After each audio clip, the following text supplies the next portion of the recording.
In today's video, I am going to teach you how to embed YouTube videos in Figma. If you want to showcase motion, keep reviewers focused in one place, or enrich your design presentations with real content, embedding a video directly in your file is a fast and effective way to do it. Start by opening your design. Have the page and frame you want to work on visible so you can immediately place the video where it makes the most sense in your layout. A clear canvas view helps you judge spacing and scale as you go. Next, open Actions by pressing Ctrl-K. This brings up Figma's command palette, which is the quickest way to find tools without digging through menus. From there, select Plugins and Widgets. That narrows the results to exactly what we need and prepares the search field for the right extension.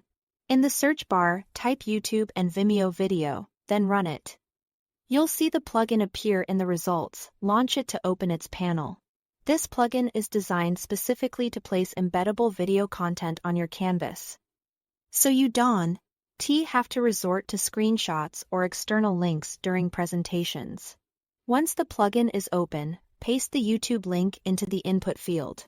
You can copy the URL directly from your browser's address bar or from the YouTube share option. Make sure it's a standard, accessible link so the plugin can pull in the video correctly. After pasting, the plugin will prepare a video element for your canvas using that URL before placing it. Adjust the size from the drop-down. You can choose small, medium, or large. Pick the option that fits your layout best. Small is great for sidebars or compact cards.